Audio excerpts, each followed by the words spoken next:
you guys have any questions, feel free to stop me. But I'm Bill Ariano with BPG Inspections. You met Michael Nolan.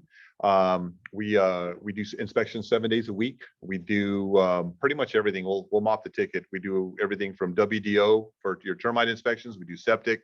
We do well.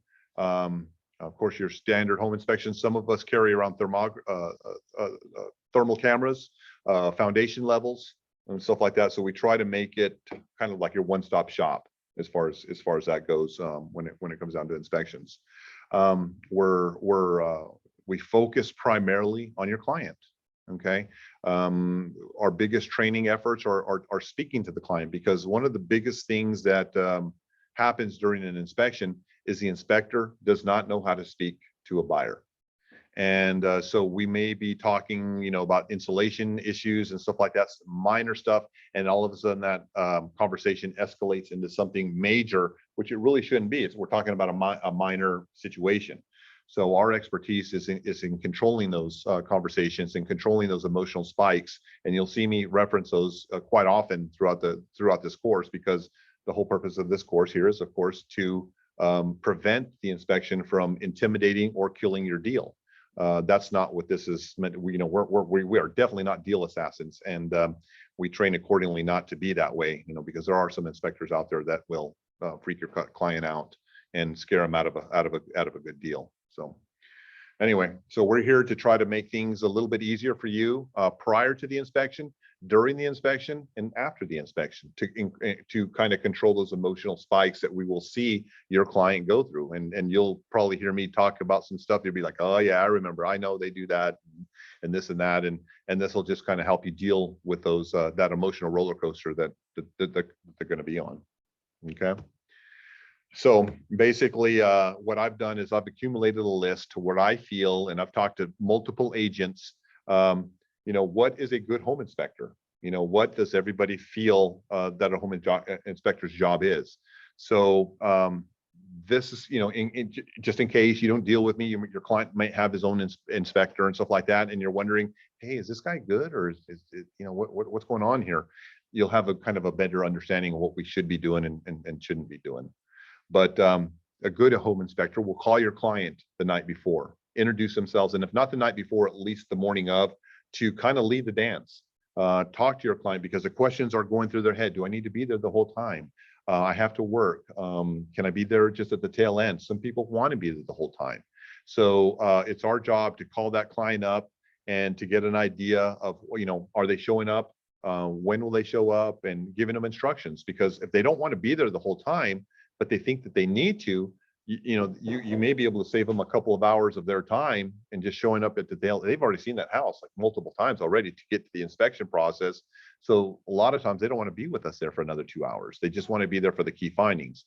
So a phone call the night before or during will remedy that. Okay. We invite the client or the agent to the inspection. I would encourage you all, especially since you're new, to attend inspections. Okay. I don't know what the policy is. There's some brokers that do not allow their agents at the inspections, and then some of them encourage it. So I don't want to step on anybody's toes if there's a policy here that you're not allowed there. We don't, and we encourage it. I mean, it's only going to help you in your business. So. Yeah. Especially if you don't really know the inspector, you want to be there so that way you can kind of hear, because after you've dealt with the inspector 6 or 7 times, then you kind of already know his personality or her personality, and it's not as important for you to be there. But in the beginning, especially during your learning process, and you want to understand what we do and the verbiage that we use and how we talk to our clients, I definitely encourage both of y'all there at the end, at least at the very end of the inspection, so that way you can kind of learn about the property. Yeah, I've had new agents say that, hey, can I show up half an hour, early before the walkthrough, just so I can go over some questions that I have about the house with you. So they're prepped a little bit more going into, whenever the buyers show up, so they sound a little bit more knowledgeable what the process is. Definitely. All right. Basically, we're a walking bank of accurate knowledge. Okay, so we are available there for a phone call. Like Mike was saying earlier, hey, if you're on a showing and you see something and that client, what is that? And you're like, like, I don't know what it is. Let me look up Michael Bill real quick, shoot a picture of that. Bam, instantaneous response will tell you what it is and how to, talk to your client about it. So we are there for you, as far as via text message. So have our phone numbers inside your. Is that okay to do that in front of the client or? That's to tell you the truth, that's some agents are a little bit kind of shy about being new and they don't want to show their rookiness. So they're in another room texting me, because they want the credit, they want to be that professional, and that's okay with that. I'm there to represent you. And then there's some that really, hey, let's find us out. Here, I got an inspector and they're already setting the stage up. I know this inspector, he'll answer the questions. So that way, whenever you want to use me as an inspector, but you don't know if they want to use me, we've already opened up that line of communication and now they're comfortable because here I am working for y'all kind of on the side. I'm not even there yet doing the inspection, but I'm giving you guys advice, before it happens. Building that rapport Yeah, before yeah. it And just helps that build really that makes trust. you look good. And with me, I'm not trying to steal the thunder. I don't want to steal y'all's thunder. I want you to take the credit of everything, because what happens with that, when those agents know, whenever those clients know that you're answering their questions and they look at you as the professional, now they're going to start looking at you and they're going to start referring you out. And how does that help me? Because you're going to call me for an inspection. Okay. So yeah, by all means, I'm going to shift all the credit to y'all. Okay. I don't want to have any of the credit. I want, I'm always going to be talking good about you and, pumping you guys up as we go through the process. Okay. We'll help your clients deal with the emotional spikes that happens. Okay. Give them non-emotional information. We don't want to join the club. If they're panicked about something, what we don't want to do is jump on the panic bus with them. Because then we're leaving you all out, we're leaving you out to dry. If I start, jumping on the ship with them, as far as, just kind of stuff that doesn't really need to be emotional, you'll know if there's something that needs to be, focused on, that'll be pretty much the soul of the conversation. Okay. But if we're talking about, thin insulation or caulking or something like that, you probably won't even see me mention that, or even if I do mention it, it's like, oh, it needs caulking here. The next we go on, I'm not going to spend a lot of time on caulking. Okay. And stuff like that. I'll mention it and then we're done. We're mostly focused on foundation, electrical, roof, structure, and plumbing. Those are the big five. And even if we run into something that's catastrophic, something that's a major problem, it's not necessarily a deal killer. It's about kind of referring the right specialist if there's a problem and how next steps, how to deal with that. If there's foundation problems, okay, this is who you call, this is what you do, and so forth. So it's about managing those emotions. Like you said. And you'll see them. You'll see them. They start to get really concerned. And at that point, whenever I read that in them, then I start talking about the good about the house. I back off the bad and let's talk about good, and then we get back to that other. We don't talk too much about good things. Yeah. You should talk about the good and the bad. Okay. That's very, very important, because you just don't want to pump it up with bad. A lot of inspectors that just pump bad. No, there's good about the house as well. And you have to show them that. Okay. And we're able to keep things in perspective. Okay. We have to be able to watch those emotional spikes, because if we don't recognize what they are, then the inspector will kill the deal. Okay. That report will kill it. Okay. So we have to kind of go with those spikes and go with them. Okay. And give them assurance that I'm there to represent them. Okay. I'm not there because I'm best friends with you. I'm not there because, I'm going to hide things. I make sure that they know that I'm there to represent them, and that, I have to sleep at night. I tell them that all the time. I got to go to sleep at night. I can't go to sleep knowing that I didn't tell you about this. It's just going to eat on me. Okay. The expectations.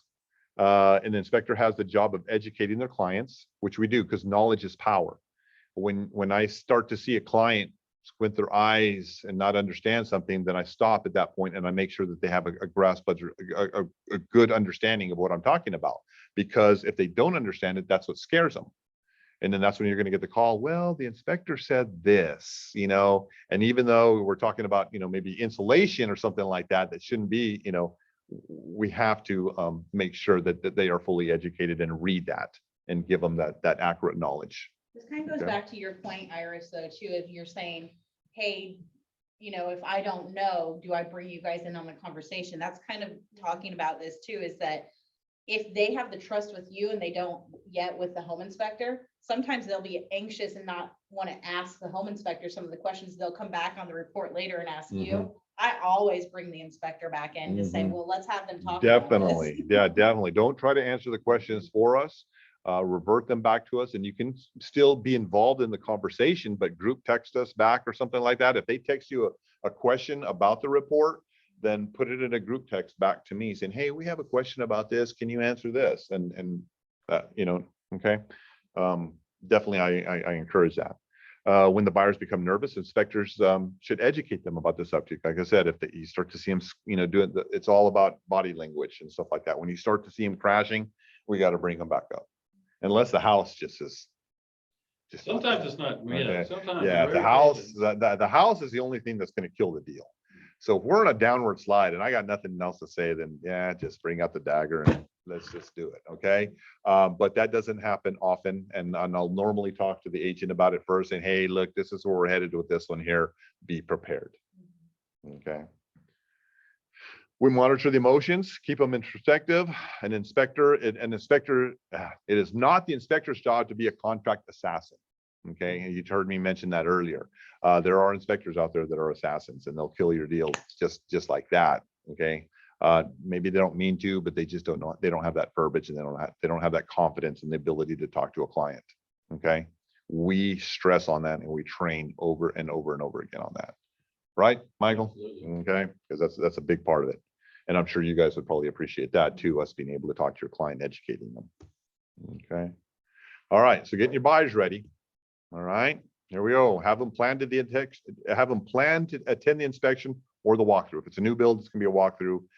If it's an inspection, I'll load the pictures in my PC, and I usually go over everything with them. Okay, very, very important for that step to happen, especially if you're new. All right.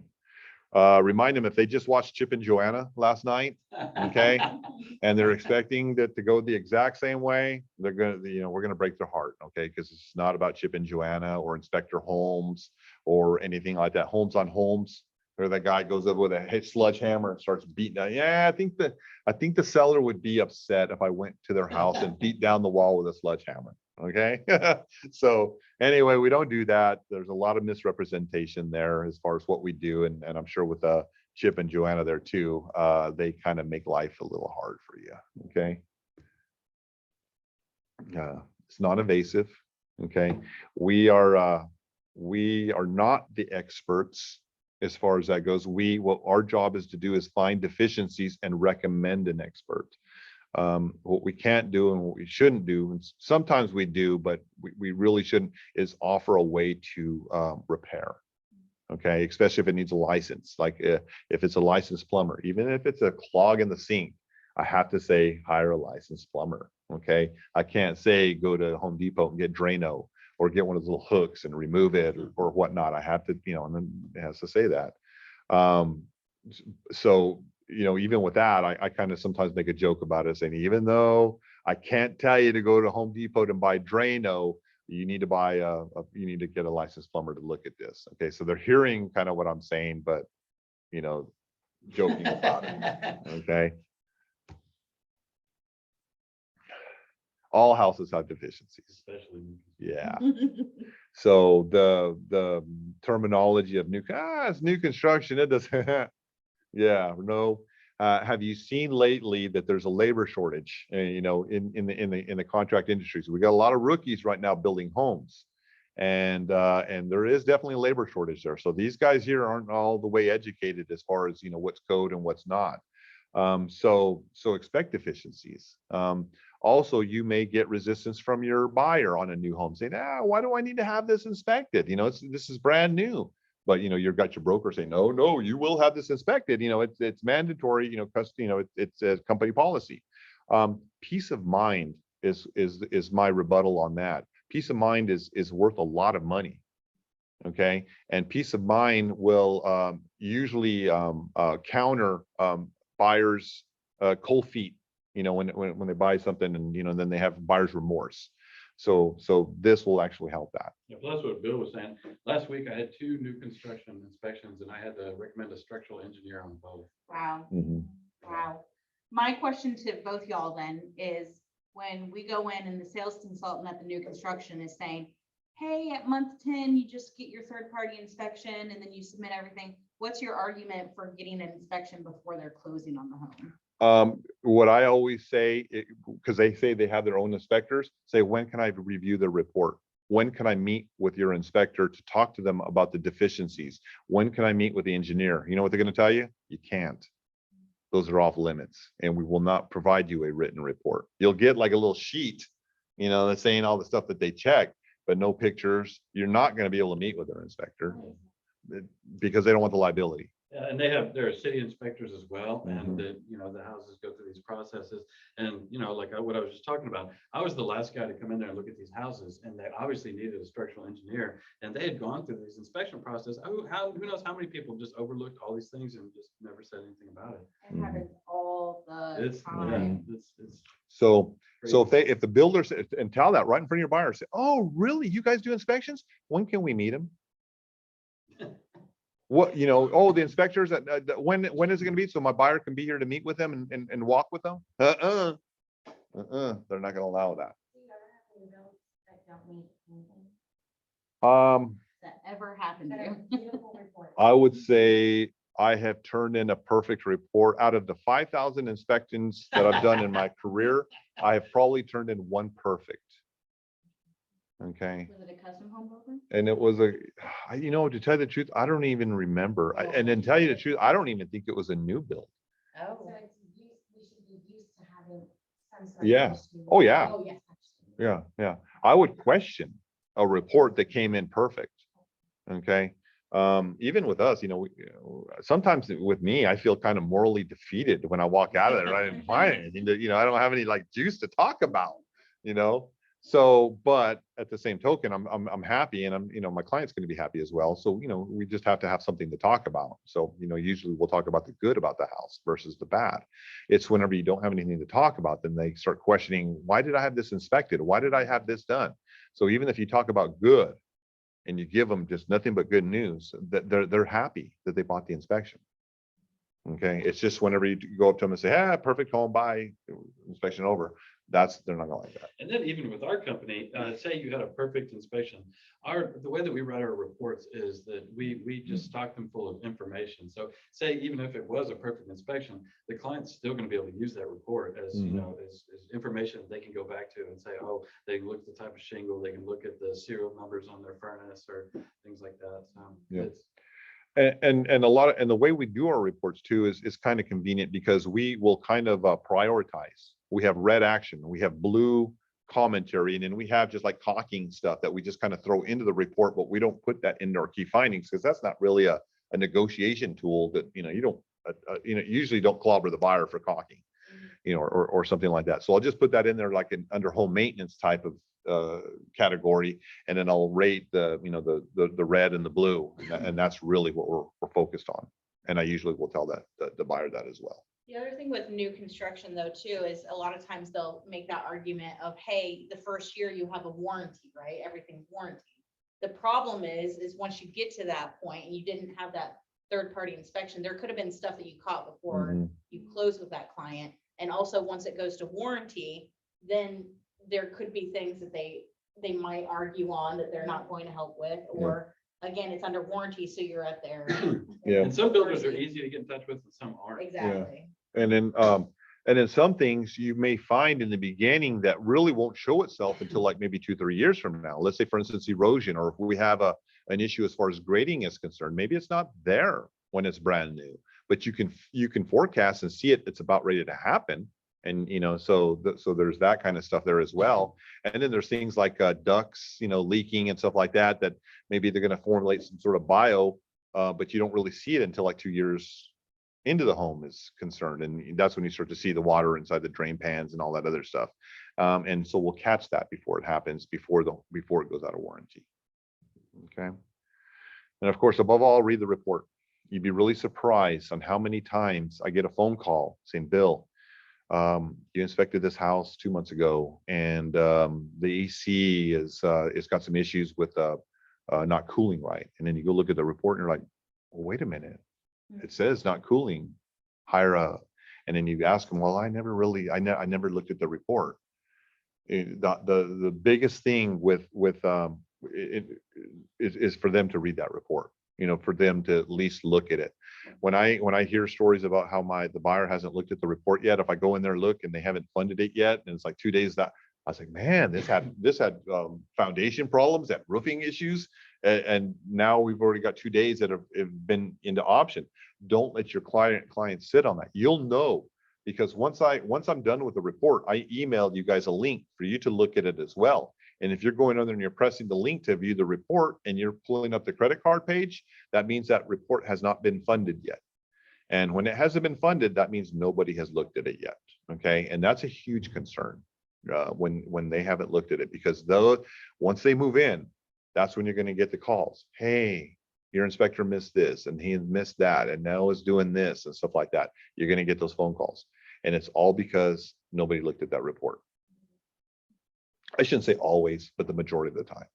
Yeah, we are human. We do, every once in a while we miss something, but if they read that report, even in our claims office, we get calls 8-9 months later. We might not even get the call. It just goes to our office, and then they're like, well, it's in the report. The inspector did catch it. So anyway, just make sure your clients are reading those. It's real important. And then, of course, let me see, most appliances are functional, even though aging. So let's say, for instance, I go in there and I find an AC unit dated 2005, and it's an R22 system, but it's functional. Well, your client's going to be like, well, that's an old system, and they're going to want you to beat up that buyer because it's an old system, but it's working. What do you do in that? Then at that point in time, we start introducing home warranty. Okay, hey, well, wait a minute. This is a functional, yes. It might have a year left or a year and a half left as far as life goes, but that's not a deficiency. Deficiency is not working, noisy, something not working. So offer, home warranties, especially to the home. That home, the home that I feel, I don't know how you guys feel about this, but that 14-year-old home, 15-year-old home, that's the ones that are usually the ones that are going in there, and they're already, everything is on the last third of its life. The AC unit, the water pump, the water heater, all of those items that usually start to fail at about 17 to 18 years. Those are the ones that are going to start failing once they move in. So if you get a house that's 15 to 16 years old and everything's original, you definitely want to have a home warranty with that. Yeah. Mm-hmm. So those are the ones, specifically that you want to kind of pay attention to. As far as on the listing agent side, have the seller prepare for the house for the inspection. These are actual pictures of houses that we go into, okay, trying to inspect, okay, and we see that kind of stuff in there, okay. That's not going to, yeah, that's not going to do anything for your buyer. How are we going to communicate? How is this inspection report not going to kill this deal? Because we can't report on what's behind the wall. We're not going to move all that stuff. Okay, but there's a lot of findings in there. Okay, so on the listing side, you can still help with the inspection process, knowing what we do and what we look for, and how this is going to probably pose as a problem. Now, you may tell your buyer or your seller, hey, clean that up, and it might go one ear and out the other. But at least if you tried to do something, it'll help. It'll help from that. Attic entries. Make sure we have access into the attic entries. Remove all items obstructing openings. Move cars, stored items in the garage away from openings that are typically stored there. So what happens here is that the seller is being told by their agent, clear it out. You got too much stuff in here. So maybe we have a seller, the kind of on a limited budget, and they cannot rent a storage. So where does it go? All in the garage. Okay. Now here comes the inspector. Needs that garage access, and it's filled to the roof. Okay. So I don't know how many times I've gone into that, and we can't get to the water heater. We can't get to the electrical panels. We can't get to the attic. So now I got to call the buyer up and say, guess what? I don't have access to this. I don't have the access to this. I can't do this. So that right there, here goes that emotional spike. We got them all calmed down, and now that spike goes way back up again because I can't get into that house and do the right job. So that's how we can control a little bit of that spike, is seeing that stuff before it happens and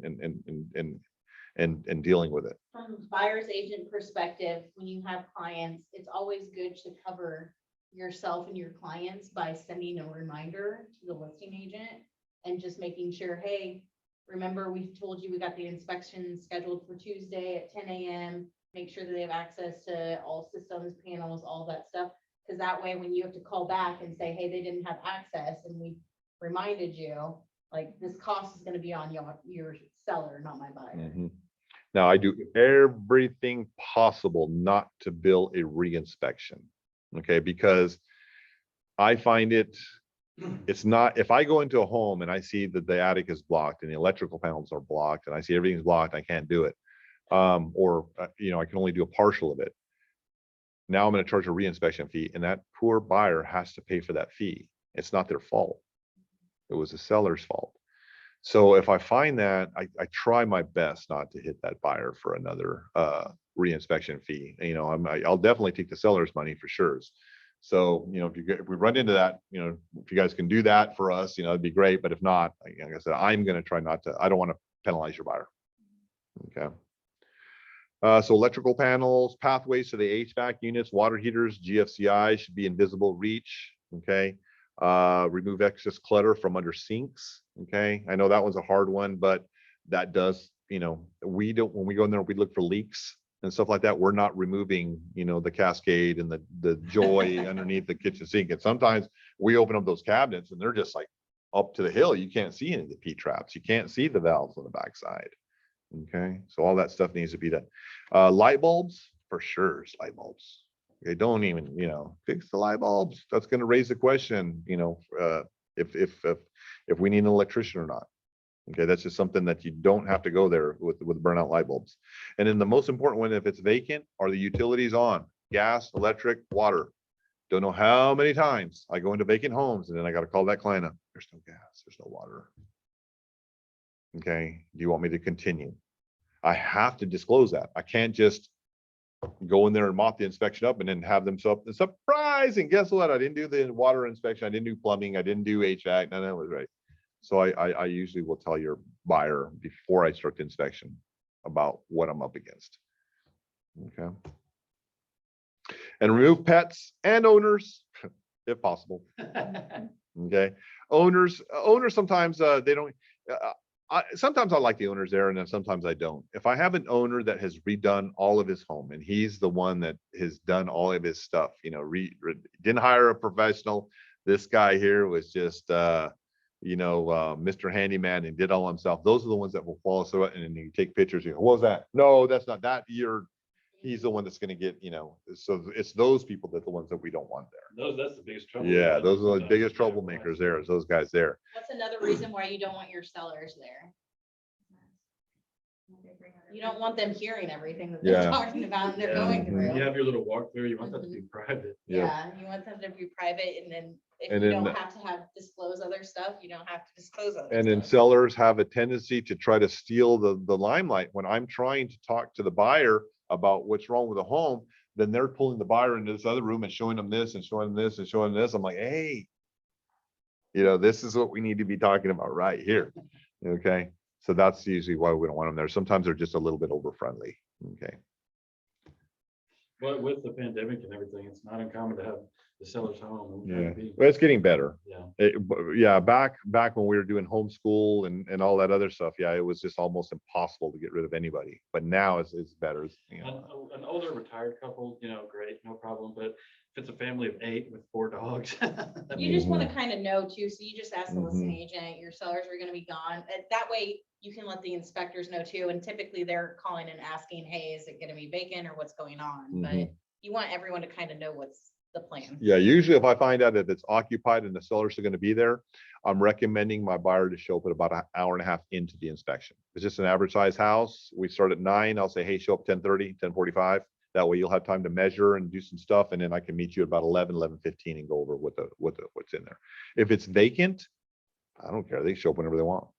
Be there the whole day, be there the whole entire time. I don't care. How long does an average inspection take? 2 hours. Depending on the Some are size. faster than that. Yeah. So an hour and a half to 2.5. Yeah, but 2 hours is usually average for about a 2,000 square foot home, 2-story. Okay. So attic hatch, you can see here, attic hatch is blocked. I know that's not a very good picture here, but there is an attic hatch here. And somebody might say, well, you can just remove it, but what's going to happen once we push up on that? And I got all those clothes there, all that insulation, rat poop, gonna fall down here. I should say mice poop. All that's gonna find there. It's got electrical panels here. You can't, a lot of times people think, oh, well, all you gotta do is just open that door. No, we remove the whole panel and look at the wiring back behind there. So, that electrical or that exercise equipment's right there in the way. So those are things that you could do as you're showing the home. Write down these little notes. If you're going to go into contract, hey, make sure that we move that exercise thing because my inspector's not going to be able to get in there. Okay.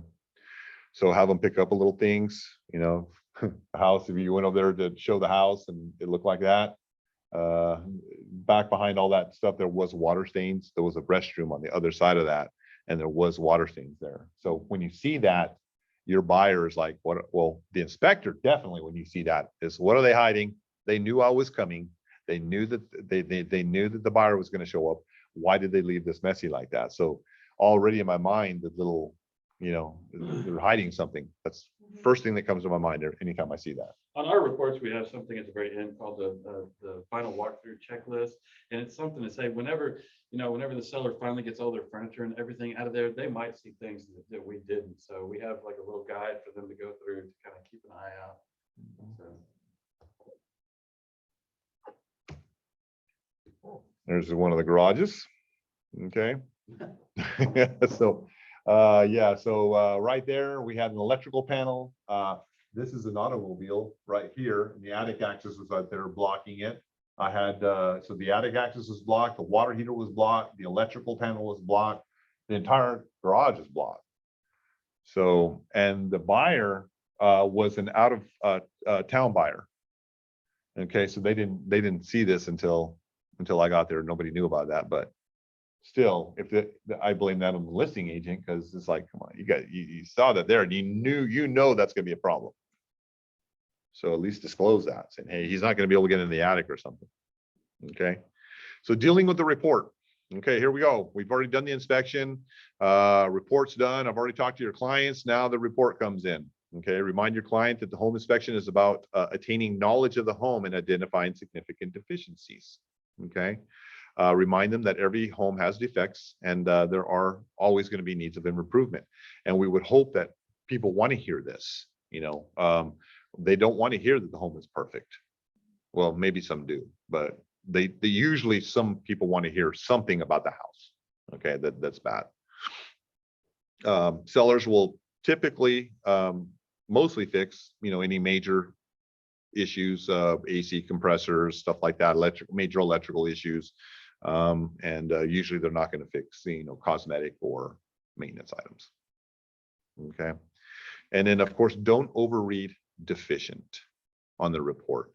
Deficient is a mandatory term that we have to utilize in the event that we find a deficiency.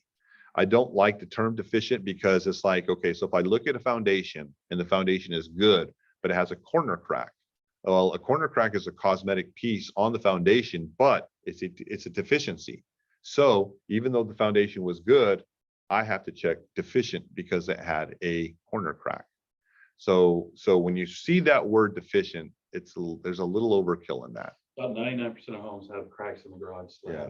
So, And you have to list that as a deficiency. It's deficient. So people will look at that and say, well, wait a minute. He said that my foundation is deficient. No, I found a deficiency in the foundation. Okay. So there's a remember that as far as how that term rides, because somebody will overread into that. Okay. Things that causes reschedules, utilities off. And this is what we're trying to eliminate here, because now if we have to reschedule, now you're gonna have to call up the agent and say, hey, we need more time on our option period because the gas was off, the electric was off. Do you want to make that conversation or not? No, we don't. We want the deal to go through there. We want to, exercise this during the option period. We need to make our money.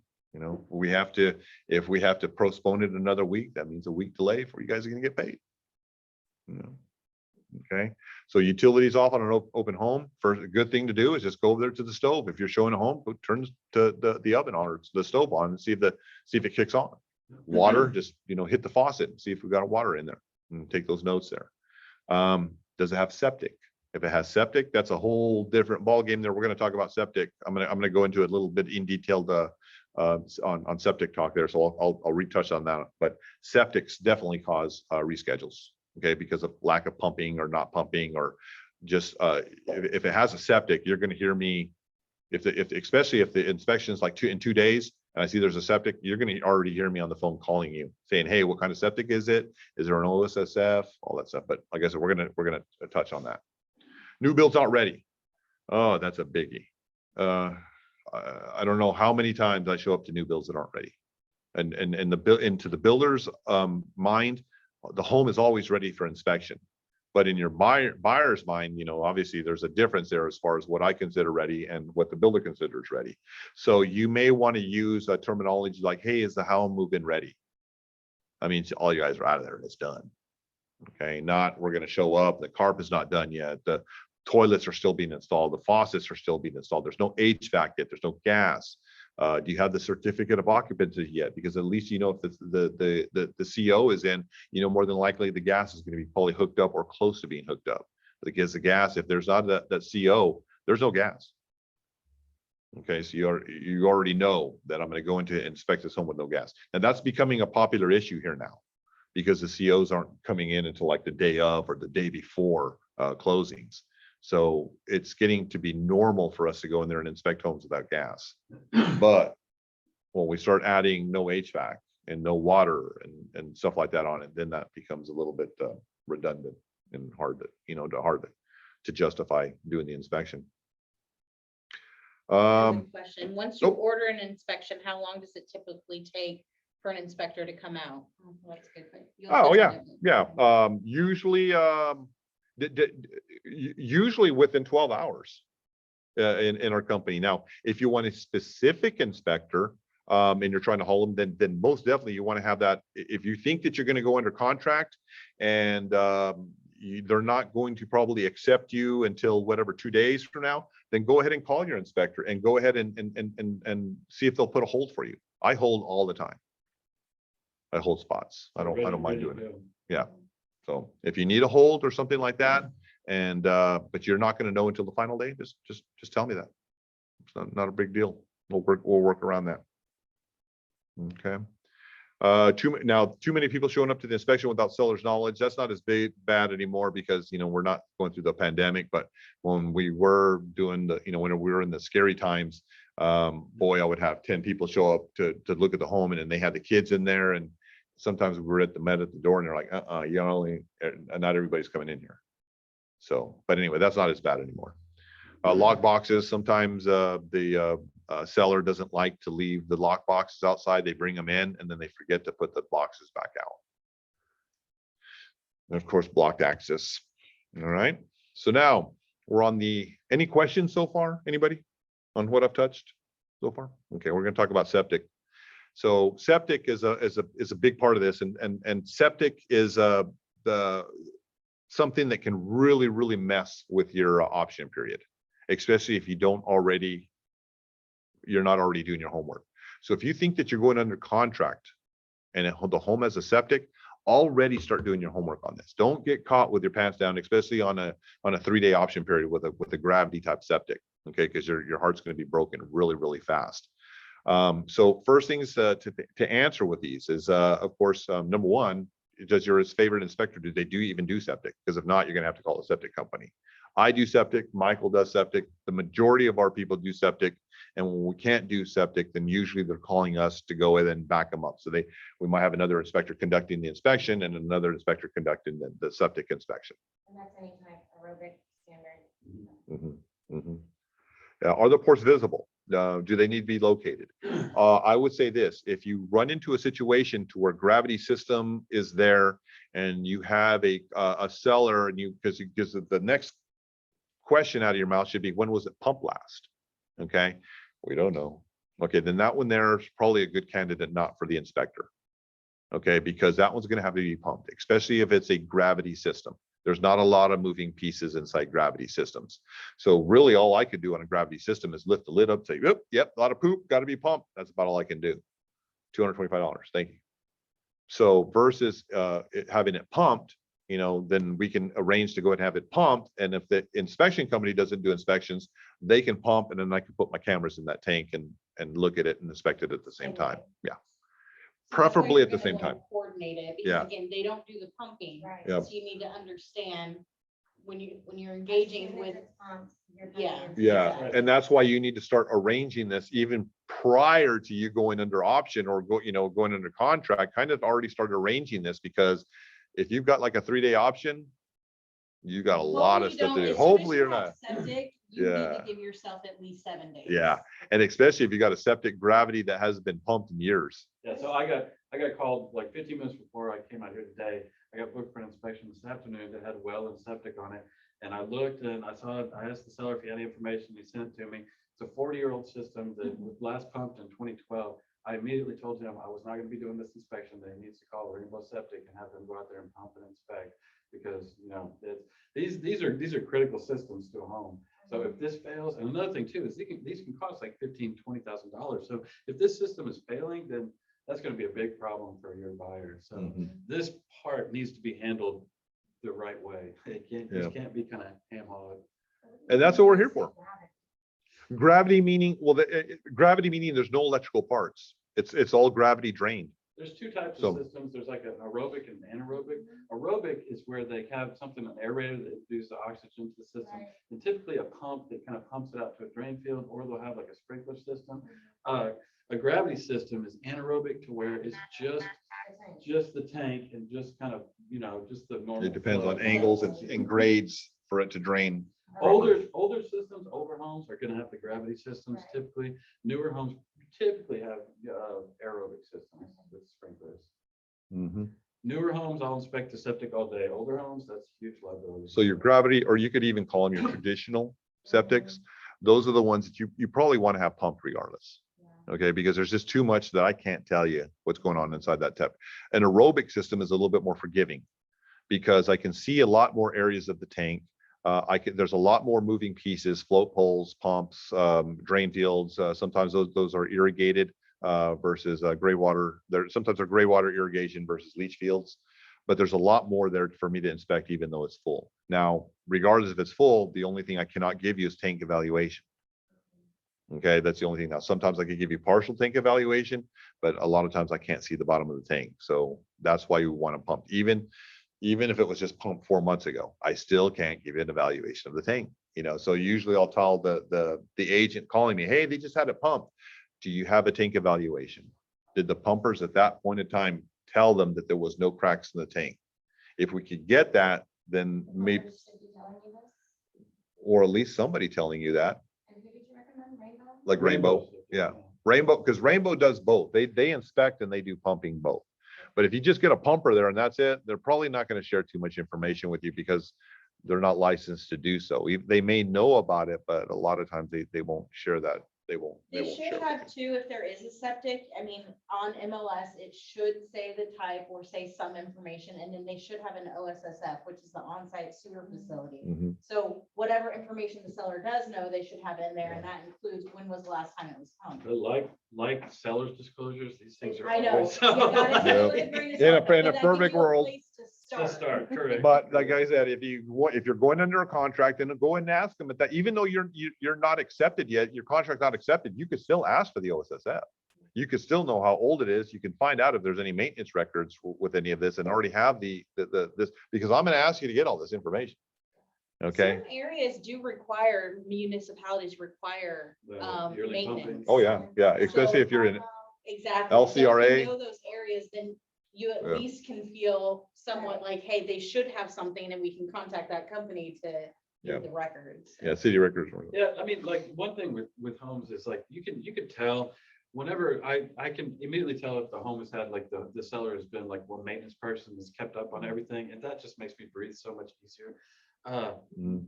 Like veterans, ex-military, their garages are always yeah. so insane. Or the Mavis.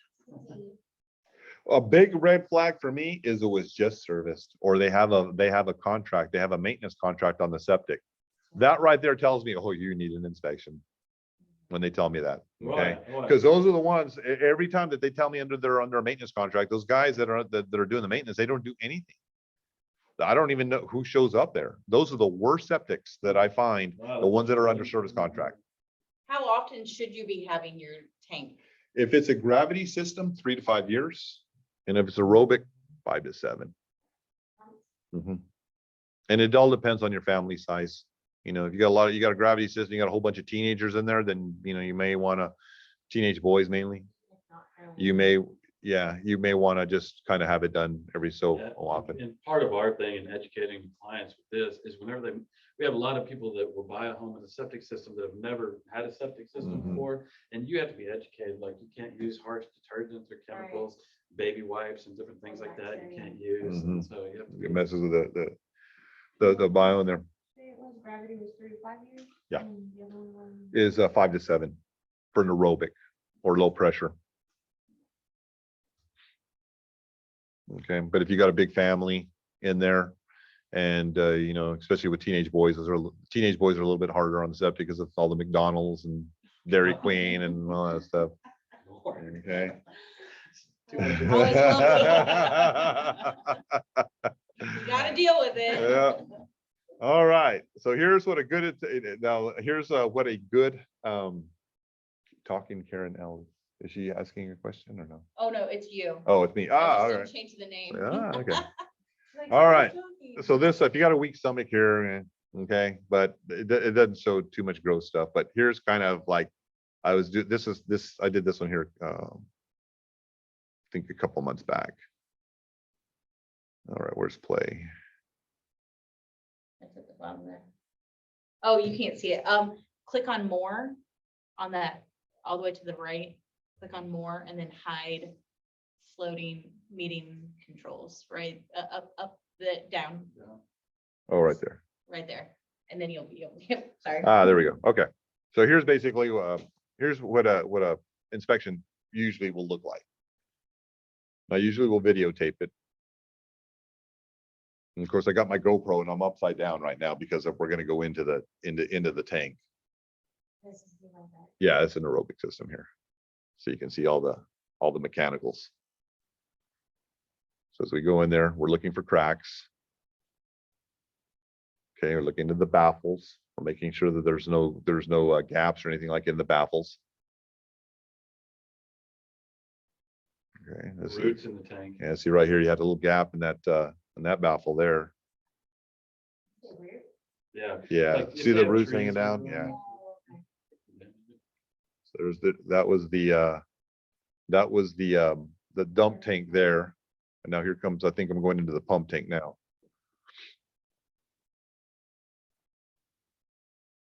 Oh, you have sound too. Yeah, so there was no cracks in this one here, but this is basically what your inspector should be doing whenever conducting a septic inspection. If you're not getting photos and good, you know, photography as far as any cracks or anything like that goes, then you're not really getting a good septic inspection. But a camera should go into the tank. Last one here, you got the baffles, but no cracks. Here, this one here, we got some roots that we're going to call out, but no cracks. And I can give and see, and this is pumped. See, look how, you know, you got a little bit of debris right there on the bottom, but That's for the the thing most, with the roots too. So at what point, because you don't see a lot of vegetation there, you know, there's not a tree nearby it, whatever, but there's roots there. And that's gonna happen. Like 9 times out of 10, when you're inspecting, you're gonna see roots, Mhm. right? It's in the So ground. at what point, one, obviously, if you notice there's cracks, obviously that's gonna be called out anyway, but what else is a concern then? Yeah, tree roots are gonna be a problem. Something maybe like a large bush, but a lot of times you'll see grass, you know, and last time I did a septic inspection, I wrote it up as it's kind of like a maintenance issue, and maybe whenever they have it pumped, to have the septic pumper to kind of maybe clear it out and kind of give their guidance with it. you'll also see rebar kind of coming through. If you start to see like rust stains, like on the sides of the walls of the septic, you'll actually see the rebar kind of starting to protrude through there, and you'll see the rust scales in the shape of the rebar starting to come through there. That tells you that the tank is starting to kind of deteriorate from the inside from maybe excessive methane. In the concrete. Yeah. Mhm. So those are usually more so whenever you find a septic that hasn't been pumped in a long time, the methane gas is just eating away at the concrete in there and it's starting to deteriorate. So if you start to see rebar or any rust signs, that's a big. Yeah, that, like that inspection I have today, 40 years old, that's probably around the life expectancy of that tank. So, you know, they need someone to look at it besides the inspector. I went into one too, that there was tree roots, and if it wasn't pumped, I wouldn't have seen this. There was a tree root in there about this big of a side that actually went into the tank through the bottom side. So found a little crack, and I guess it just started out as a little root, and then it ended up growing huge. And unless it was pumped, I would have never seen that. So that's why it's really important. And in this particular case here, the septic had been pumped 8 months prior. And I had asked that client, hey, is there any, evaluation or tank evaluation? I said, no, that I told them I can't give you a tank evaluation. So they went ahead and paid for pumping again. The seller or the buyer actually paid for the pumping. And luckily, because that was $20,000. Yeah. So they paid the additional $400, but for the pumping, but they discovered a $20,000 item. All right. How do I get back out of here? Escape. It's a good inspection, Bill. I need one of those GoPro camera. You should just be able to click on the screen and hit next. Hit next. Like, Yeah. Okay. All right. Any questions so far on what we've talked about? You don't have Any to nightmare know- stories or anything? You don't need to know everything all at once. We never stop learning. It's just an ongoing process, and so you just have to be open to just. You're never going to know everything. So put your head down and just do the best you can. And if you have questions about stuff, reach out to us. Yeah, We're here for you. especially if there's a septic involved, then yeah, reach out to me right away. My septic to be inspected just because I want peace of mind. Mhm. How old are they? It's 20. Yeah. 20 years old, yeah. Aerobic, or is aerobic? Yeah, they're a little bit more forgiving. They are, and the maintenance guy that I have come by, like I always ask questions, and so he's like showed me, most of, because there's like 3 compartments and stuff and what I need to check for, but I just wanted to. Yeah. Gravity systems, the reason, a gravity, a little less forgiving, you don't want to put any grease in there, will kill a gravity system. You don't want to put bacon grease or any sort of grease in there. Basically, if it doesn't come out of your body, it doesn't go into that septic. A bunch of these homes have garbage disposals, and those are not recommended. for Yeah. septic systems. Yeah. Yeah, because if you put food inside the disposal, you're sending unprocessed food into there to where it can cause rot, because the food hasn't had a chance to rot. At least if it comes out of your body, it's already been processed. But if it's not processed and you send it down to disposal, then rot will go there, and that's going to mess with the Lovely way to wrap up. bacteria. Mhm. All right.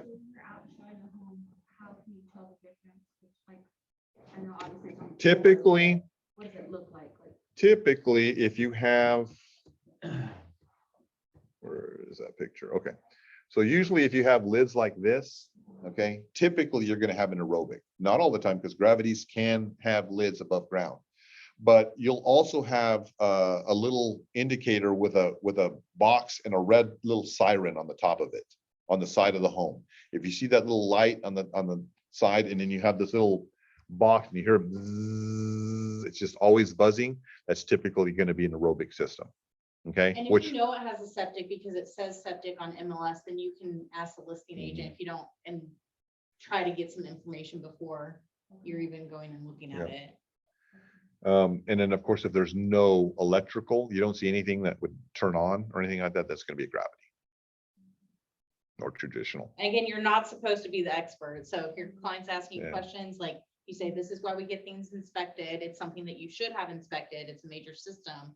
And then we'll see from there. Yeah. And then we'll say, no, we're not Yeah. specialists. And don't let a septic intimidate you. It's No. just new. It's just, and it just requires you to be a little bit more speedy as far as, watching your buyer's time, because you can burn up option period days just like that with a septic if you don't do your homework.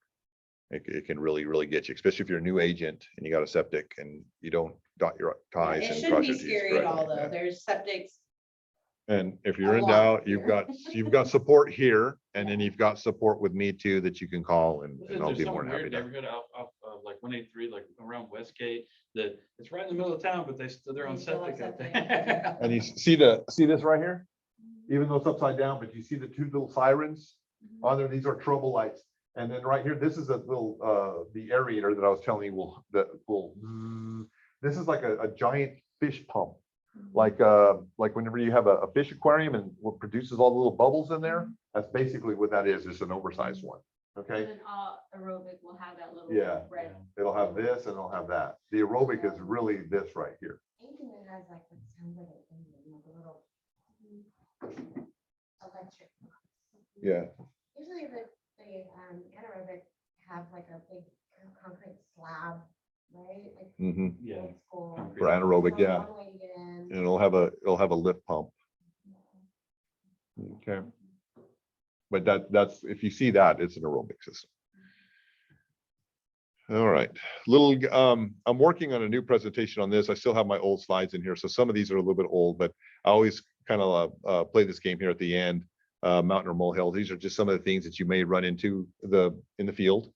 And hey, is this an easy one to climb or get over, or is this going to be a hard one to get over? Okay, so we list deficiencies, and like I said, we're working on it. One of these days, I'm gonna have a whole presentation on just mountain or molehill. Okay, but anyway, so we've found we basically what I just told you here. We're going to find out if it's easy to maneuver over, or if it's going to be difficult. Okay, so definition of molehill is an item of little significance or low cost to correct. A molehill issues need to be addressed, but the cost to do so is minimal and should not impact the transaction. And of course, when making repair decisions, it's always a good idea to get multiple estimates. Okay, double chapped breakers. So in other words, you go into the electrical breaker and we see two wires that are into a single outlet. Okay, so you get a report there, and we call out double breakers, double tapped. Okay, is that going to be easy one or a hard one to climb? Anybody want to take a big guess on that? Online? Is anybody? I see 5. Okay. Is it mountain or a molehill? Yeah, is this a mountain or molehill? So in other words, Big if we, issue or a little issue? so you get the report, and here's our report. We got double tap breakers. Okay, so in other words, this breaker right here is only meant for one wire to go in there, but we got 2. Yeah, it's big. Mountain. Okay. Mountain or molehill? Everybody saying a mountain? Molehill. It's a mountain problem, but it's a molehill Yeah. fix. The only time it's going to be mountain is if the panel is maxed and there's no room for an additional breaker. So as long as that's the case and you can just add a breaker, then you're probably looking at about $500. Yeah, yeah. But sometimes you go into the panels and they're maxed, or there's no room in there, and you've got another one. So then you have to add either an additional sub panel, or you have to buy a whole new bigger panel there. But in this case here, we're just assuming that, hey, yeah, there is a slot for an additional breaker there. So $500 to $800 on that. Okay. Federal Pacific. Anybody ever dealt with anything that's Federal Pacific or Zinsco? Mhm. Mainly the Federal Pacific with the stab lock label. Okay. Mountain or molehill there. Liz says mountain. Yeah. Is Liz experienced? Yeah, she's. Yeah, then she's seen some had her Federal license for Pacifics. a Yeah. little bit.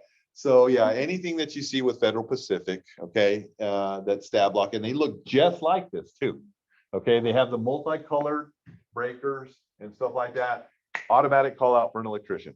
I've never seen that. Okay, so look for the Federal Pacific name, or for the Zinsco, the Sylvania that looks like When's the last time you saw one, Bill? about a month ago. Couple weeks ago. Yeah, they are starting to kind of become far and fewer, but they They're are still still there. out there.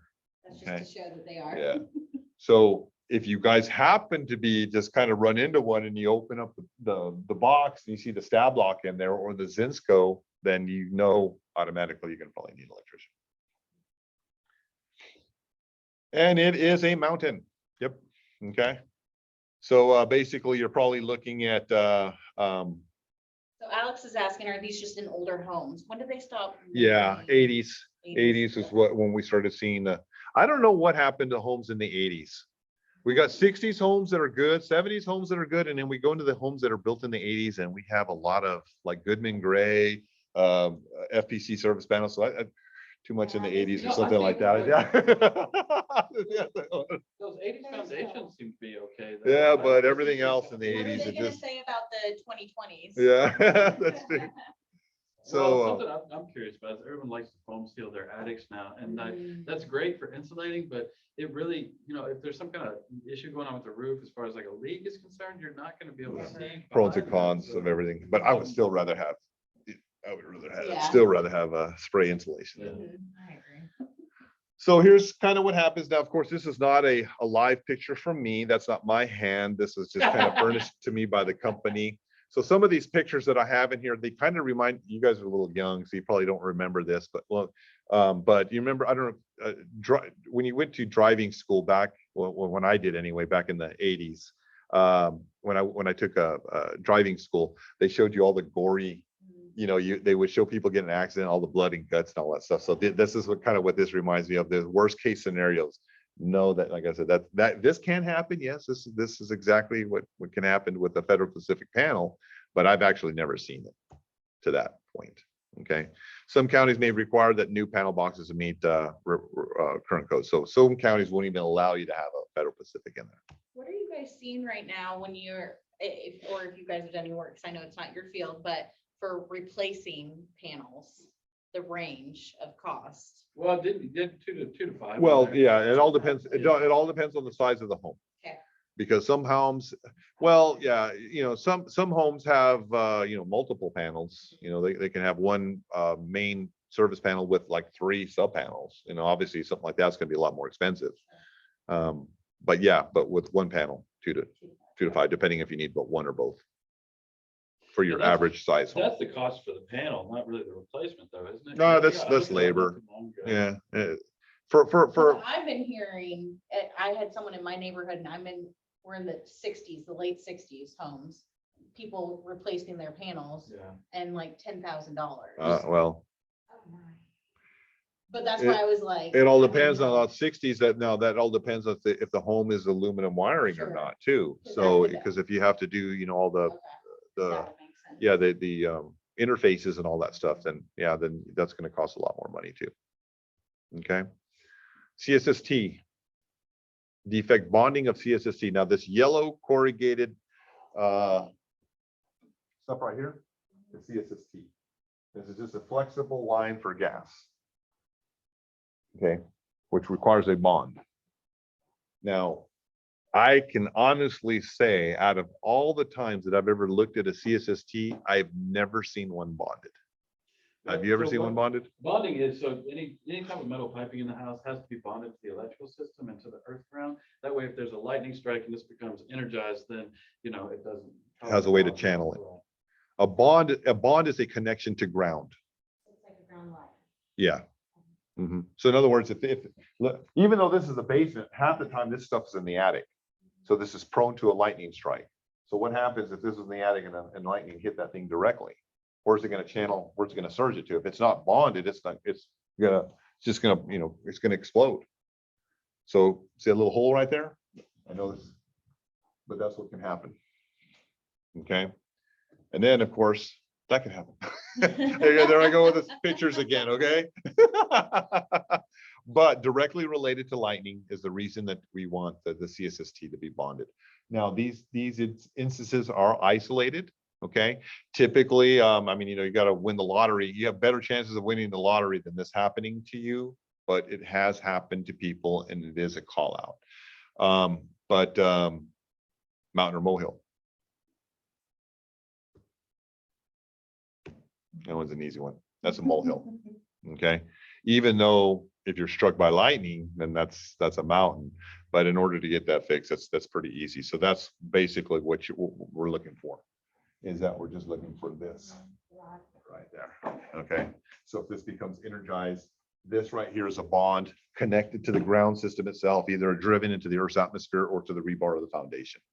That'll eventually connect to the system ground. Okay, so that one there, you will run into this.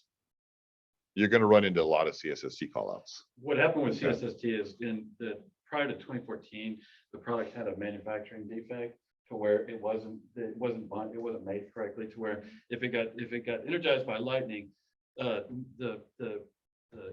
electrical would not continue through where it was connected to something, so it would cause a perforation. So it was originally just a manufacturing defect with that product. So whenever we see that, it's typically They now use black CSST. So if you run into black, that one is already jacketed with a bond on the exterior case of it. So we don't call that on a black, but the yellow will call out the lack of bonding all the time. fun home stuff. I don't really see this a lot. This is an older slide here. Black roof Mold. sheeting. Yeah, we don't get a lot of that here, but we'll go over that. And it looks like mold. Every once in a while, we find that. But of course, that's a molehill to change as well. Don't need to wear anything like that in order to fix that. Okay.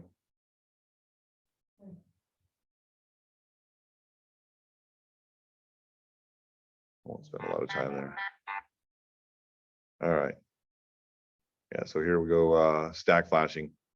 This stuff right here. What do you think? Mountain or molehill? You know what this is, right? This is on the roof, and this is where you normally see the pipes coming out, the plumbing pipes, the vents. So the deficiency here would be the cracking around there, because this would allow water to kind of go in there. Yeah, that one's not too bad. $20 at Amazon, we'll fix that. Now that's a temporary fix. Okay, when you get the roof replaced, you don't want those on there. You want to go back to the regular stuff, but if you need to do something like that, caulking and a perma boot. Okay. Vertical cracks for on a concrete slab. Now notice how I said vertical. Okay. Usually cracks, any sorts of cracks are concerning to clients. Okay. So, you talk to them about vertical and you talk to them about horizontal. And of course, anything that is vertical is usually indicative of settlement, which is normal. I call those Texas racing stripes. Typically, if you have one that goes horizontally all the way across, those are the ones that you want to be concerned with. I can't remember too many horizontal cracks. that I've seen. I've seen a few, and yeah, and usually that means you've got some sort of plate shift in the foundation. Yeah. Well, I've seen them mostly east of 35, and I've seen them in 78745 zip code to South Austin, and right there, Slaughter and William Cannon. I see a lot of that there, because I think that used to be on a dump at one time or another back in the 60s. Yeah, those are. In Austin, there's a great company called the Foundation Guru, and a lot of times if we have the foundations in question, we'll recommend you have a second opinion done by them. Anytime, like 9 times out of 10, you call a foundation contractor, they are going to say, oh, you have an inch difference in this 30 feet, so you need to have $10,000, $20,000 worth of piers put in. And a lot of times it's not necessary. They're kind of like used car salesmen. And a lot of times, once you get into the point where you're adding piers to a foundation, you can sometimes do more damage than good. And so, if half the home is supported and the other half is not, it's going to be a problem. So once you start getting into that area, it's really tricky. So it's best to have a separate person go out there and take a look at it. And the Foundation Guru is great. And they don't do repairs, and so they don't. That's the one. Yeah. Yeah. Yeah. Mhm. A lot of So times they'll go out and say, Do- you need to get the drainage fixed here, The only problem with that is that there's still a second step with a guru. He won't give you an estimate. yeah. Okay, so you'll have to use him. He'll tell you if it's bad or not, which we're kind of telling you that too, but he's just giving you kind of that re-emphasis. But then you'll still need a foundation contractor to get a bid. Okay, if it's needed. if it's needed. All right, yeah, so not a structural issue unless it's horizontal. Okay. Aluminum wiring. We talked a little bit about that. Mountain or mill single. So we're talking about a defective 120 volt single strand aluminum branch electrical wiring. This is what goes Okay. to outlets and switches. Mhm. More Got dramatic things here. Every time. House blown up. Yeah, so you got a mountain there, and you got aluminum wiring, okay? Usually two remedies, either you rewire the entire home, or you put the copolyum connectors. And what that is just an interface where you can get copper and aluminum and touch it and have a proper connection there.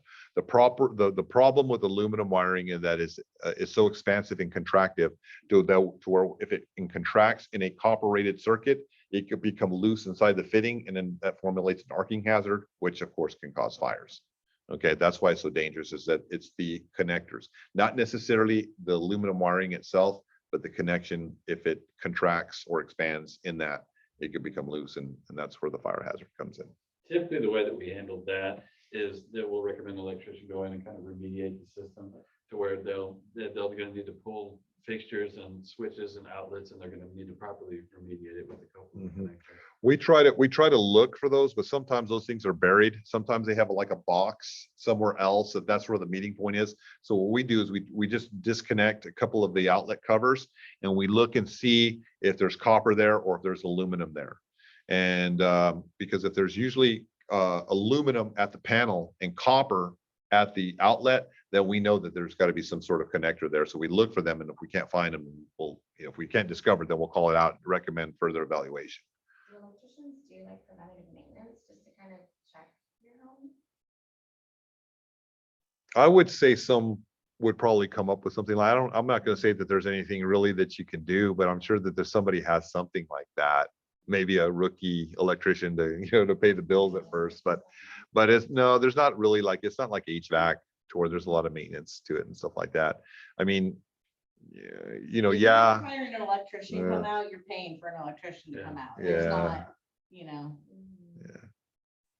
So yeah, as far as that goes, now, yeah, maybe with if you did some sort of copolyum repair or something like that, he needs to go in there and check the fits and make sure everything's tight, then maybe. But after that, there's not really much more to do to that.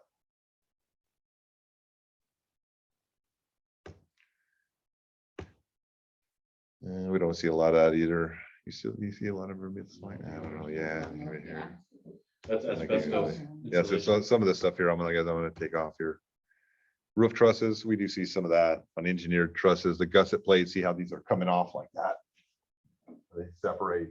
What we don't want to see is hammer marks, or where they pounded those back in, because they require a special press to push those back in there. So those are common things.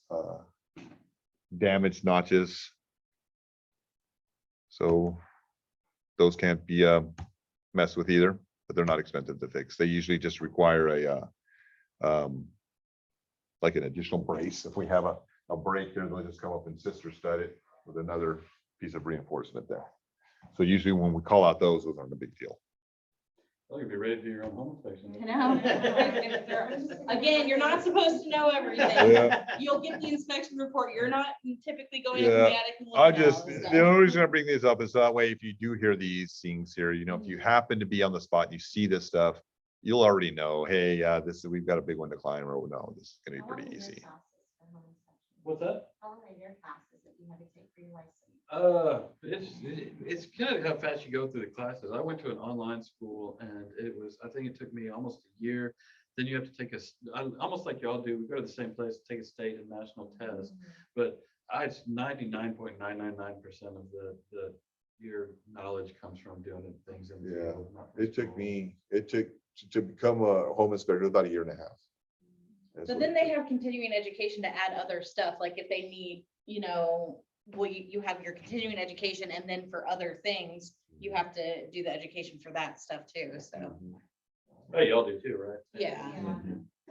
Mhm. Water hammering. Anybody, you know what that is, right? Turn it on, you turn on the water, it goes, cut, cut, cut, cut, cut. Sounds like somebody's got a jackhammer. Okay. Molehill as well, yeah. Good. Okay, so if you ever go into a home, you see those things there, sometimes they're not only just where the washer and dryer bibs are, but you'll see them underneath the sinks. Like under the bathroom sinks, you'll see those, just like that. Okay, and they'll ask all the time what those are, and that's especially what they are for water hammering. Stuff. So here's my information. If you ever want to reach me directly, you've got Michael's information there as well. We are both home inspectors. Okay. A lot of times if I'm booked, I always refer Michael out, and if Michael's booked, then he's going to refer me out. So get to know both of us. Michael's book, somebody else, because Bill's gonna be busy. I get pretty busy, but but like I said, as long as you're, give me some notification that, hey, you got one coming up, even though you're not under contract yet, I don't mind holding it. Sometimes I overly book, because I know that I'm gonna have some cancellations. How far do you guys go? I- Anyway? It's getting bigger now. Yeah, I was in Rogers, Texas, Wow. on Saturday. That was a good hour and a half drive for me. That was an agent buying her whole home for her and her husband. So that was like kind of You knew them yeah, I already, knew yeah. who they were. But usually if you have one that's kind of far out, just give me notification, because I typically will do 2 to 3 inspections a day. And if I'm going on one out of town, then I have to make modifications in order just to do one. And as long as I know that that's the case, I'll modify my schedule. We have If people that's on what our the team, case we have is. guys that live Yep. up north, do Killeen in that area, and then we have a guy that lives in Lampasas, so he'll go, if you have Yeah. something out there in that direction. Yeah. People down south, so. Yeah. We've got somebody for you. Yeah, you may find that sometimes too, one inspector might cost a little higher than the other one because of travel fees, just based on where we live. So if you asked me to go to Killeen, I would have a travel fee to go to Killeen, versus if I had an inspector that lived up north, well, he travels to, he has a travel fee to come to Kyle. Okay, no, but not to Killeen. So The just other thing keep that is in too, mind. when you're talking with your clients, you can assist with the process, like BPG does have an agent login and you can do this stuff, but you want to give the information to your clients. They make sure that they're picking who they want and they're understanding what they're paying for getting inspected. So you can assist with that, but you just need to be clear. If you are scheduling, you want to make sure they understand, because otherwise if they're like, well, why didn't they do this? Or they can Mhm. talk with BPG and say, this is what I want, and we can make sure you can still get whoever you're wanting to be assigned to it. And that's sometimes a better way to do, because then that opens up the rapport between me and the client, and you don't have to answer questions pertaining to the inspection report, because you don't want to find yourself in that area. Yes, maybe some basic questions, but if they're getting too, in detail, then they need to know to come to me for that. To go to you for sales questions pertaining to the home or stuff like that, they need to know who to go to for specific questions. So that's what I would do, is I would say, hey, here's a list of, and if they're like, well, who do you recommend? Well, I work with Bill a lot. Here's his information with BPG. Look at their thing. You can call them and get it scheduled. Yeah, and it's always good to have a few inspectors in your call log, because your favorite one is not always going to be available, and you'll have to have a fallback, 2 or 3, as a matter of fact, especially in busy times. So the direct numbers where we can text you. Yes. The direct number, you can go to us directly, or if you're wanting to pre-book or something like that, have any questions. Let's say, for instance, Michael, I did an inspection for you, or Michael did an inspection for you yesterday, and you didn't get the report, and Michael's on an inspection. You can call the 1-800 number and say, hey, I didn't get my report. Bam, they'll get you that report immediately, or your client, or whatever the case is. So that's good ways to do that. Or sometimes I might ask you, if I'm in an attic or something like that, and you contact me about an inspection, you're ready to book, I may have you call the office directly or something like that, or go online and do it for me, because I'm in an attic and I can't do it at that time. If we're out showing or something, we have a quick question. Yep. Or just, or if you need to hold, send me a text saying, hey, can you hold Saturday at 9 for me? Or can you hold this time, whatever. And I have no problem doing that. Awesome. Just let me off the hook as soon as you know something. Sometimes they just forget to tell me, and I'll hold a spot for them like 4 days. They're like, oh, I forgot to tell you, I'm sorry. And then it's too late for me, and I can't reschedule it once I take it off. So I got the day off. I got a skedaddle. All right. Oh, that's right. You got a big one. Thanks. Okay. Good to see you. Yeah, good to see you. Yeah. Good luck to you guys. Well, Reach out to us. I hope to see everybody